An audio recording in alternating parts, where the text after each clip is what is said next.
snake bit? Feel like bad luck just got you? Oh man, it's been so terrible this year. The luck has been just terrible. Just one thing after another. The way this playoff format is, there's nothing you can do. Just bring the bear. I guess. It sucks not being in control. Darlington, with all the trouble that everybody had tonight, all you needed to do was ride around. So. Do you feel like you had a car capable of winning everything? Running third? We pitted in front of the 17.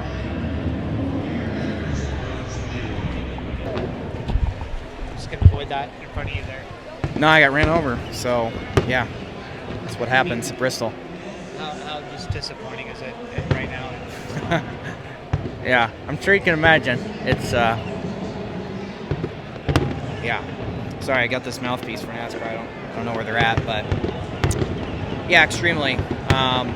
We knew we needed to just have 2 decent races, and we were set up to do that. We had 2 weekends where we had cars that were going to run inside the top 3, no problem, and Kansas, we didn't capitalize on it. We had the failure and we finished second to last. We come in here and put in a tough spot, and we had a Bristol moment and just got ran over, and a lot of adversity happened to the field. It almost still worked out, but yeah, you can't have 2 awful races in any of these rounds, especially even in the first one. There's a lot of cars, a lot of teams with the opportunity to take advantage. What can you make of all the issues tonight? A lot of cars having trouble. What can I make of it? Well, I don't know. I was just focused on my car, to be honest with you. And we were just tight, and we tried to adjust on it, couldn't really make it better. And, I saw the 99 get all crossed up and tried to avoid it. I got on the brakes, got ran over, and same as last week, just got heavy contact with the right front, broke the upper control arm. I'm glad we were able to fix it within the the DVP policy, but yeah, put us behind, and we needed more crazy stuff to happen. It just didn't quite unfold that way. Yeah, man, it wasn't a lot of fun for me to drive that race car. It was the worst car I have had this year. It was a handful. I was driving as hard as I could, and the car just didn't have it. It was very, very, very, very difficult to drive, bouncing and all over the place. As soon as I was pushing the car wasn't happy. That's why, I spun out on exit of 2. But we got a little bit lucky, and also very unlucky in the last two races. So we take it. We have a few things to improve as a group, but we know that we're much better than what we have shown in the last few weeks. So I think we're going to be pretty good in the next round. What are you thinking as you see, so many playoff contenders falling out with mechanical issues? Part of those mechanical issues are actually from pushing, when it comes to the tires, we know that there is a speed by doing that, but we know that there is a risk. So it's playing with fire.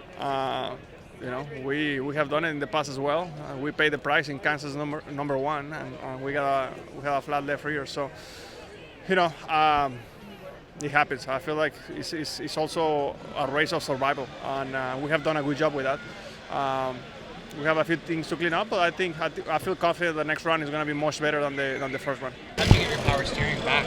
I didn't have it the whole race. Oh. Yeah, my arms were smoked. So, yeah, that was not the most fun. It was ripping the wheel out of my hands every time I ran the bottom, and up the top it was a little bit easier. So I kind of had to run the top no matter what, just to try to last. But luckily there wasn't a ton of long runs. There was a couple there towards the end that I was struggling. Luckily, we were already kind of locked in. I didn't have to race super hard, but yeah, not the most fun place to not have power steering for sure. Any reason why there were so many mechanical issues? I was saying going into this week, this is the one track where if you have any flaw whatsoever, it's going to get shown here, just because the loads, just everything. This car's never seen anything like it, and I don't know if I lost power steering. It may have just been a steering rack issue. It sounded like a couple other guys were having trouble too, but yeah, it was like lap 3 or 4. Mine had a noticeable difference right away, and even under caution, mine wouldn't steer easy. So yeah, I don't know what we got to do. We've had that issue 2 of the 3 races in this round, so obviously need to figure something out, because you don't want to go to the Roval or somewhere like that with the same issue. Yeah, it feels nice. We kind of stage 1 just had to race our race and kind of stay in the race really, and just it's kind of nerve-wracking, honestly. I don't love that feeling, but yeah, we just got a couple stage points, and then you heard back from the guys that we're locked in, and I felt like we could just race a little bit freer. I don't know if that really changed our race per se. We just really worked on the car from that point on, and got ourselves in a good spot balance-wise, and finally got some track position, and just had a good race. So really proud of our team this round. Just really to start the playoffs like this and get better each race, and all top 10 finishes, and it's just really good. So proud of that for sure.